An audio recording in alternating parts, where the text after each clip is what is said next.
Nous nous retrouvons pour cette nouvelle table ronde déserts médicaux et télémédecine. Quelles innovations technologiques pour lutter contre la fracture territoriale? Gérald Contet, je vous donne la parole immédiatement dans quelques instants. Nous sommes avec le docteur L'Enfant et également avec Guylaine Alajoanine. Je vais vous donner la parole. Gérald, on a tellement de choses à se dire. Vous êtes manager d'Icarlab Auvergne-Rhône-Alpes. Laura, donc, passionnée d'innovation, de santé et d'humanité. Et Icarlab, c'est quoi et quel est le but de cette magnifique entreprise? On va parler de tout ce que vous réalisez, les Hacking Health, etc. Mais parlez-nous d'Icarlab, s'il vous plaît. Alors avant de vous parler d'Icarlab, je vais essayer de vous parler un petit peu d'innovation en santé, mais je vais y revenir tout de suite après parce que c'est vraiment un sujet qui me passionne et en particulier le numérique en santé puisque ça fait à peu près plus d'une vingtaine d'années que je suis acteur de ce monde-là, en particulier dans une grande institution qui était le service de santé des armées pour avoir déployé des projets de télémédecine et puis après pour avoir accompagné aussi un certain nombre de projets à travers un cluster et maintenant Icarlab. Et ce que je peux peut-être témoigner, et je viendrai du coup au dispositif qui sont soutenus par la région, la métropole de Lyon, c'est que innover dans la santé numérique, c'est essayer de se tromper rapidement, si on doit se tromper, parce que quelquefois on investit énormément, quelquefois sur des projets qui sont très coûteux, et si on doit se tromper, il faut essayer de le faire rapidement, challenger ses idées et essayer d'être le plus efficace. La deuxième chose, c'est qu'il faut expérimenter rapidement parce que la notion d'usage est fondamentale. La technologie est intéressante, mais l'usage de la solution est extrêmement pertinente et il faut tutorer cet accompagnement vers l'usage. Et puis le troisième élément, c'est qu'on ne peut pas innover tout seul. Il faut surtout innover avec les parties prenantes importantes dans le monde de la santé, et en particulier les professionnels, les patients, les aidants. Et c'est cette maïotique un peu particulière qu'on a voulu mettre en œuvre à travers Icarlab, qui est en fait une entité d'accompagnement soutenue par la région Auvergne-Rhône-Alpes et puis un certain nombre d'autres collectivités dans la métropole de Lyon, pour amener en fait les parties prenantes, les acteurs du territoire en santé et les entreprises, d'où notre partenariat avec le pôle de compétitivité Lyon Biopôle, pour essayer de les amener dans une logique d'innovation le plus tôt possible, challenger les idées pour essayer aussi de passer à une expérimentation la plus efficace et le plus dynamique possible. Donc on a mis en place cette structure il y a 2 ans exactement, qui réunit aujourd'hui quasiment l'ensemble des parties prenantes du territoire. On a un comité d'orientation stratégique qui réunit l'ARS, l'assurance maladie, les universités, etc. Et puis, parmi nos activités phares, en fait, pour initier des projets, on s'est lancé corps et âme depuis 6 ans dans les logiques de type hackathon. Alors, ça peut faire sourire quelquefois les hackathons. On se dit c'est une bande de joyeux étudiants qui créent des nouvelles solutions.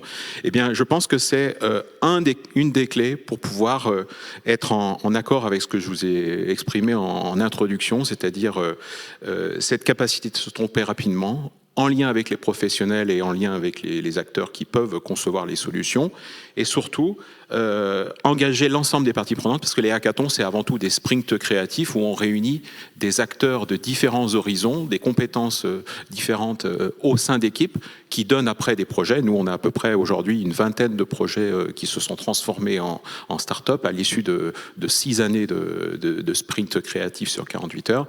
Et c'est à travers ces petites illustrations que je pourrais répondre du coup à cette question qui m'obsède, je dirais, depuis 20 ans, c'est comment on innove, comment on crée dans le monde du numérique en santé. L'innovation, l'expérimentation, merci beaucoup Gérald Contet. Elle est aussi également très importante pour vous, docteur L'Enfant. Vous êtes donc chirurgien dentiste, mais pas uniquement, puisque vous êtes le président de l'URPS, chirurgien dentiste, l'Union régionale des professionnels de santé, ici en région Auvergne-Rhône-Alpes. Avant de venir à l'expérimentation que vous avez menée, vous, avec votre cabinet mobile, une innovation absolument incroyable et vous avez été précurseur. Je voudrais qu'on revienne, puisqu'on vient de quitter cette table ronde sur la gouvernance, sur la nécessité aujourd'hui d'impliquer les professionnels de santé, les professions libérales, dans la gouvernance des centres hospitaliers ou centres hospitaliers universitaires. Oui, enfin, il faut surtout que les libéraux soient impliqués dans l'innovation. C'est déjà pas évident, parce qu'ils ont beaucoup à faire. Et effectivement, le partenariat avec les institutions, pas uniquement hospitalières, mais aussi l'ARS, aussi le ministère, sont importantes. Enfin, notamment, on en parlera sans doute après, des articles 51. Ce sont des vraies révolutions, et ça mérite vraiment d'être poussé avant, ces nouvelles techniques. Des techniques, vous en appelez à des expérimentations, et Madame Malajoigny, elle en appelle à une révolution, puisque pour vous, la télémédecine, c'est une révolution. Ah, révolution, revolveré, retournement. Retournement, ce qui veut dire aussi, et je vous rejoins très bien, ce qui veut dire aussi que, vous l'avez un petit peu oublié, ça c'est qu'au départ, quand on fait de l'innovation, il ne faut pas avoir peur qu'on vous prenne pour une folle, que c'est de la science-fiction. Donc il faut passer par tous ces passages, et naturellement on s'enrichit de nos erreurs, et il y en a souvent, mais là j'ai retenu qu'il faut les faire vite et que ça ne dure pas longtemps. Ça, c'est une évidence. Donc, j'en appelle à Bergson, avec une évolution créatrice. J'allais dire quand même Joseph Alois Schumpeter, destruction créatrice. Donc, bon, ça y est, on a réglé je dirais, le problème de l'innovation. Maintenant, qu'est-ce qu'on fait avec ça? C'est que le développement, ça prend racine dans l'innovation.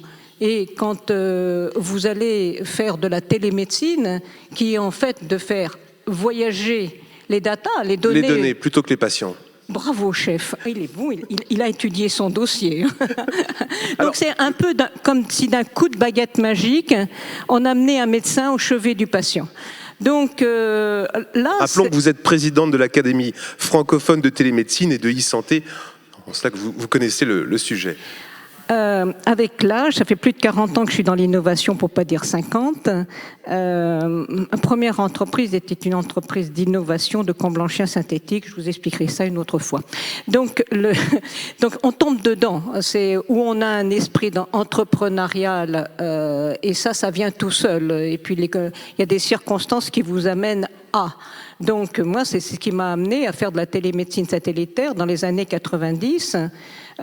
Où on a réussi à démontrer, à faire de la téléchographie satellitaire, non seulement fixe, mais aussi dynamique. Donc, en montant en 128, donc, vous voyez, c'était quand même quelque chose. Et donc, on a démontré, si vous voulez, que l'innovation, en fait, au bout du bout, pouvait sauver les gens.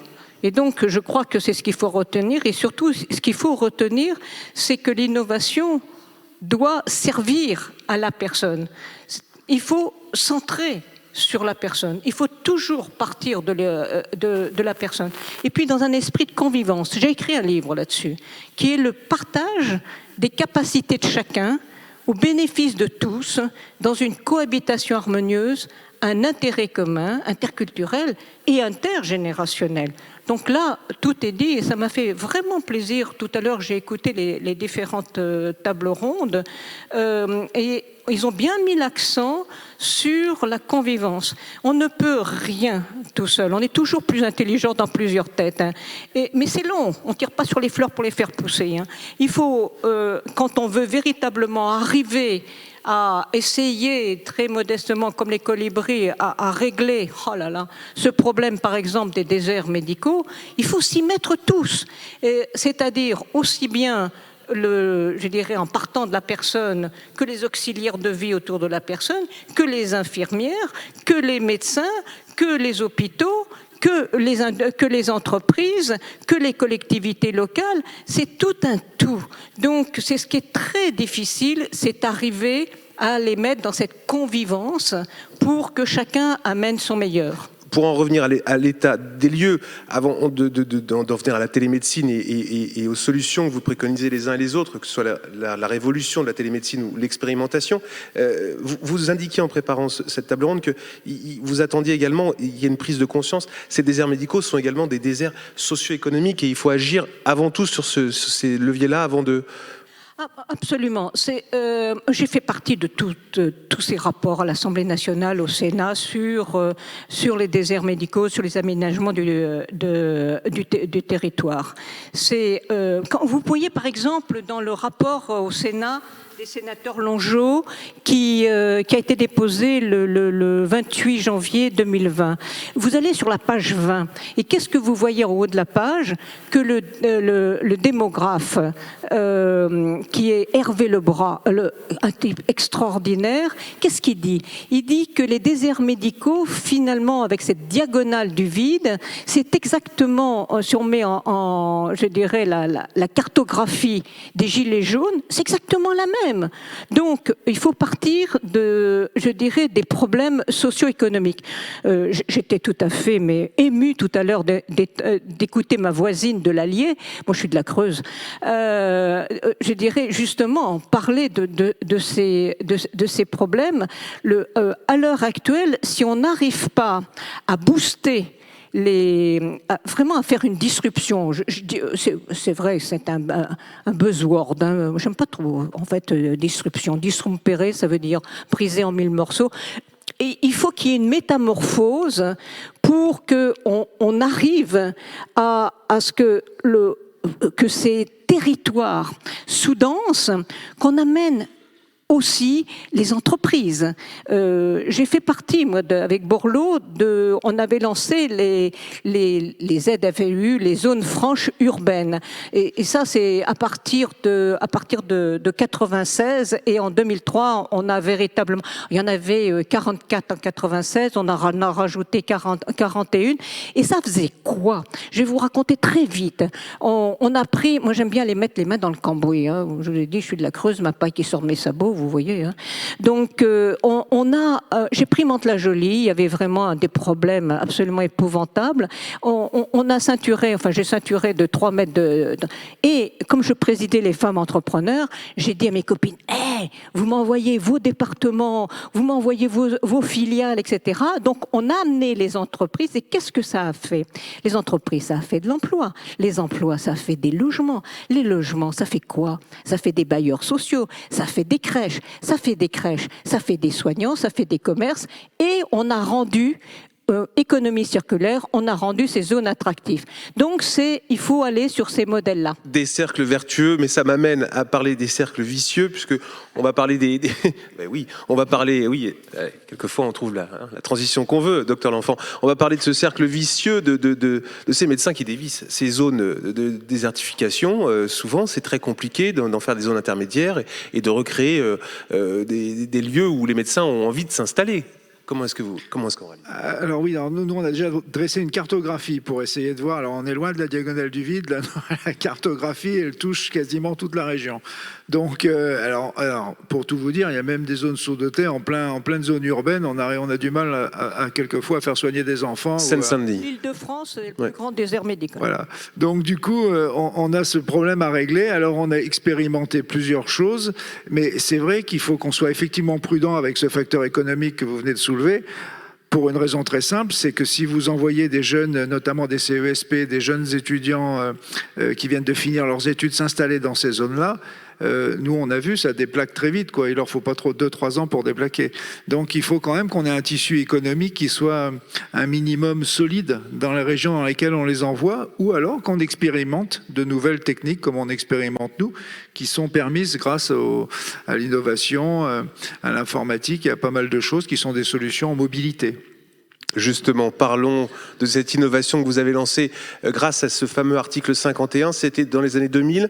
On parle souvent de l'exercice en roulotte qui était interdit et vous avez permis, vous... Il n'y avait pas d'article 51 en 2000. Hein. C'est en... 2017. Excusez. Racontez-nous cette expérience de cabinet mobile.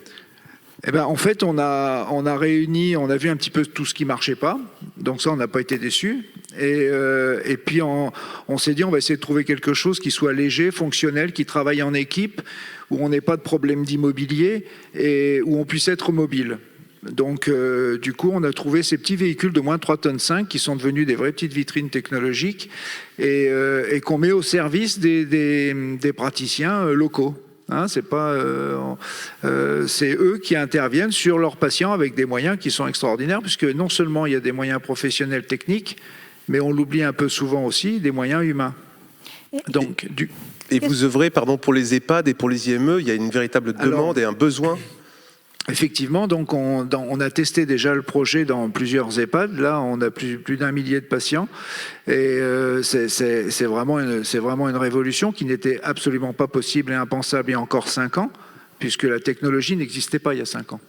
Si, on a fait en Afrique des tournées comme ça. Mais vous oubliez quand même qu'il y a l'article 75 où on est de la médecine foraine. Alors comment vous avez fait avec ça? Excusez-moi de prendre un peu votre boulot là. Je vous en prie, avec plaisir. Donc là, en l'occurrence, nous, encore une fois, ce sont pas des praticiens qui en roulotte se baladent à droite à gauche, ce sont les praticiens du cru. C'est-à-dire, ce sont les praticiens locaux qui intervenaient déjà en EHPAD ou qui intervenaient déjà en IME, qui ont des moyens exceptionnels pour intervenir. Revenons-en au digital, parce que là aussi, c'est intéressant de parler de cela. Vous appuyez énormément sur le fait qu'il faut que tout le spectre, tout le monde s'implique, quel que soit son rôle dans la chaîne, patient, soignant, mais également chercheur, dans cette volonté d'améliorer le système de soins. Oui, comme je le disais tout à l'heure, l'essence même de cette innovation collective, c'est qu'il faut qu'à un moment donné, je dirais que chacun prenne une part dans cet effort. Hein, et le propre qu'on essaye de mettre en œuvre, c'est que les soignants viennent au cœur des processus d'innovation, les patients également. Et au final, c'est vrai que l'opportunité de la technologie n'est qu'un support globalement à l'évolution organisationnelle, à l'évolution des pratiques. C'est vrai que les technologies du numérique, c'est pas la médecine qui fait avancer les technologies numériques, c'est les technologies du numérique. On va bénéficier des technologies du numérique pour pouvoir les adapter, pour pouvoir créer le bon support, le bon substrat à des évolutions organisationnelles et des pratiques. Donc la question, elle est plus de savoir comment on va accompagner le processus d'innovation et comment on va faire que on va avoir des innovations assez pertinentes sur le terrain. Et je dirais que, par contre, un des aspects qui me paraît assez important, où là, il y a entre guillemets une marge de progression, c'est ce qu'on peut rappeler l'interface. C'est-à-dire qu'aujourd'hui, les professionnels de santé, ils n'ont pas à dérouler des menus extrêmement longs. Et donc là, il y a vraiment, je dirais, des opportunités à saisir. La santé peut être même précurseur de faire avancer les technologies de l'interface, qui semblent, comment on pourrait dire, péjoratives et éloignées, mais qui me paraissent, pour avoir été au contact d'urgentistes, de médecins, de dentistes, etc. En fait, le problème, c'est que la technologie est globalement assez mal intégrée dans, l'offre technologique est assez mal intégrée dans la vie quotidienne du praticien et du quotidien du praticien. Et c'est à ce moment-là que, je dirais, le potentiel de la technologie risque de jouer un rôle décisif à partir du moment où elle est suffisamment bien intégrée dans la pratique du... Vous en appelez, pardon, je vous donne la parole dans quelques instants, Madame Malajoni, vous en appelez à une révolution technico-organisationnelle, c'est bien cela?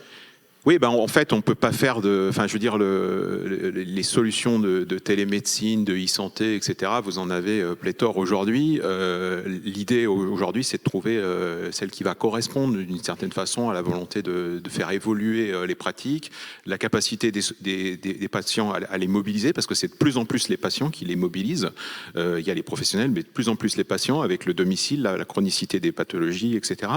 Et donc la réflexion, elle doit pas être ni organisationnel ni technologique de l'autre. C'est un savant dosage d'une certaine façon entre toutes ces dimensions qui intègrent une forte composante humaine, puisqu'on n'amène jamais des gens qui ne veulent pas travailler ensemble à travailler avec le canal de la technologie. Donc l'idée globale, c'est d'arriver à cette approche qui est plutôt exigeante, plutôt assez complexe à mettre en œuvre, parce que c'est pas du techno-push, c'est pas séquentiel, c'est plutôt en parallèle dans une nouvelle approche qui demande de la rigueur et aussi de la méthode. Mais également une révolution morale, ou je dirais de l'approche qu'on peut faire de la télémédecine, parce que très souvent, que ce soit l'ordre des médecins ou que ce soit même les patients, il y a une difficulté à accepter que la télémédecine vous apporte un réel soin. Je dirais que c'est pas en améliorant la bougie qu'on a trouvé l'électricité. et vous aurez toujours des marchands de candélabres qui vont briser le progrès. Donc tout ça pour vous dire qu'il y a naturellement, quand vous attaquez des positions qui sont déjà très ancrées ou des privilèges, qu'il y a des réactions. C'est bien là le problème. C'est pour ça que tout à l'heure que je parlais dans la révolution retournement, qu'il y ait cette rupture, c'est-à-dire de la même façon qu'on ne va pas continuer à investir et former des aviateurs, je pilote, d'aviation à hélice, quand on a l'avion à réaction. Mais ce qui veut dire que l'avion à réaction, c'est toute la filière aérienne qui va en être changée. Les aéroports vont être changés, le personnel va être changé, il va être formé différemment. Donc, personne n'aime le changement. Allez, j'oserais dire, pour rien pour vous faire rire, qu'il n'y a que les bébés mouillés qui aiment le changement. Donc c'est compliqué. Pour être plus simple, Jean Monnet disait que c'est par la nécessité qu'on admet le changement. Et on admet le changement que quand il y a crise. Et là, on l'a vu avec la Covid, il y a eu un coup de booster, un coup d'accélérateur absolument extraordinaire pour la télémédecine. La première semaine de mars 2020, on a eu 1 million de téléconsultations pendant que la première semaine 2009, il y a eu 10 000 téléconsultations. Et j'ai écouté, j'en ai chialé, j'ai écouté le professeur Jérôme Salomon dire à un point presse « Mais la télémédecine est fondamentale ». Ah, je me suis dit, là, la montagne vient de bouger. Attention, il faut surveiller. Vous voyez bien ce qui vient de se passer avec l'amendement 555 et 902, où on a vu en commission un amendement sur la téléconsultation, de dire que la téléconsultation, on ne peut la faire que dans des officines, que dans des collectivités. Non mais, attends, donc la marche arrière est vite enclenchée. Donc, en clair, l'innovation, il faut la faire vite, certainement. Il ne faut pas que si jamais elle ne marche pas, il faut très vite changer. Ça, c'est un aspect très important. Mais aussi, il faut veiller après que l'innovation, elle perdure. À l'heure actuelle, on continue à investir. Il y a une déperdition terrible. On continue à investir dans des choses qui ne marchent pas, qui sont obsolètes. C'est bien là le problème. Et tout ça parce qu'il y a certains corporatismes qui les maintiennent. Certains corporatismes, ça va me donner l'occasion de donner la parole au docteur L'Enfant, parce que vous m'indiquiez en préparant cette table ronde qu'on ne peut pas complètement non plus remettre l'ensemble à la télémédecine. Il faut quand même à un moment donné, ce n'est que reporter les soins. Il faut que le patient passe, dans votre cas précis, devant et sur la table. C'est exactement pas la panacée. C'est exactement ce à quoi je pensais, de la visio au visu. Ouais, visio au visu. Alors nous, on a tout testé. On a même créé des algorithmes. On vous a imité là. On a financé un logiciel métier pour répondre aux urgences. On a essayé de faire pas mal de choses dans le cadre des logiciels de télémédecine, de téléprescription, pour arriver à ce que les prescriptions soient recevables. Alors, on a tout fait en partenariat, encore une fois, avec notre ARS, et puis beaucoup aussi avec les articles 51, encore une fois, dont je vous dis que c'est une révolution. Et par contre, à la sortie, nous, dans les 15 jours, si les patients ne sont pas vus, ils replongent. Et en fait, répondre à ce type d'urgence, ça revient à nourrir l'urgence. En fait, une espèce de cercle vicieux et non plus vertueux qui fait qu'on a vraiment un problème, si vous voulez. Ces urgences et cette télémédecine, en fait, c'est un petit peu le sommet visible de l'iceberg. Et dessous, on a toute la demande de suivi qui n'est pas assumée, évidemment. Donc ces patients-là retournent à l'urgence. Retourne à la ressource humaine. Retour également à vous, Gérald Contet. La digitale arrive comme une clé pour imaginer les solutions de demain. On en parlait il y a quelques instants, ça a été, je dirais, une chance, cette crise Covid, puisque ça a permis véritablement de mettre dans la lumière votre action.